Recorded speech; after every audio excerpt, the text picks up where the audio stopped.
ভাই আমাকে বিয়ে করতে গেলে ঢাকা শহরের পর 10 তলা বাসা থাকা লাগবে, 20 লাখ টাকা স্যালারি থাকা লাগবে, দেখতে হ্যান্ডসাম হওয়া লাগবে, 6 ফিট হাইট থাকা লাগবে, স্মার্ট হওয়া লাগবে, সবকিছু মিলায়ে দেন আমি তাকে বিয়ে করবো। তাছাড়া জীবন আমি তাকে বিয়ে করবো। বাংলাদেশের ছেলেকে বিয়ে করার প্ল্যানিং 10%ও নাই।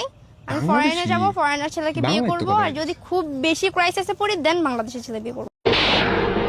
আজ প্রথমবার কইছস তাই মাফ করে দিলাম, কিন্তু দ্বিতীয়বার যেদিন কবি সেই দিন তোর কলজাটারে তাই না বাইর করে আমি ওজন করুম। কমলাপুর স্টেশনে সারাদিন ভ্যান চালায়, 5 ফুট 4 ইঞ্চি, দেখতে খ্যাত, বয়স 40। ওই কাকাও যদি রাইতে ডিনারের জন্য তরে 300 টাকা দেয়, আমি নিশ্চিত ওই কাকার মেশিন বমি করার আগে কাকায় তরে দেখা বমি করে দিব। চেহারা দেখছো যায় না দা। মালে আসেন, শহরে থাকা একটা ছেলে ভাবছে শহরের মেয়েদের চরিত্র ভালো না, তাই গ্রামের থেকে একটা মেয়েকে বিয়ে করে আনছে। রেস্টুরেন্টে খাইতে গেছে, পাশের সিটে দেখে একটা কাপল অনেক দামি দামি খাবার খাইতাছে, তারপর পার্কে গেল।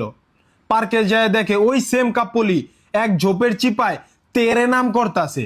তারপর মেয়েটা বলল, দেখছো শহরের মেয়েদের কত দাম, সামান্য এইটুকুর জন্য কত দামি দামি খাবার খাইলো, আর আমাগো চাস্তো মামতো ফুবাতো ভাইয়েরা একটা পেয়ারার লোভ দিয়া কত কিছু করতো।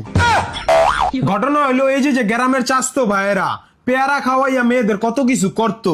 এই মাইয়া হচ্ছে সেই মাইয়াদের লিডার। প্রশাসনের কাছে আমার আবেদন, এই সমস্ত জট বস্তা বস্তি পচা মাছগুলারে কোনোভাবে ঢাকা আসতে না দেওয়া হোক, ওদেরকে ঢাকা আসার জন্য পাসপোর্ট বাধ্যতামূলক করা হোক।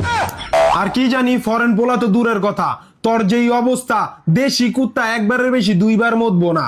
এইসব ছাত্রীগো যারা ভিডিও করে নিউজ করে, এই চাঙ্গারির পোলাগো অতি দ্রুত জুলাইয়ের হত্যার মামলার আসামির অন্তর্ভুক্তি করা হোক।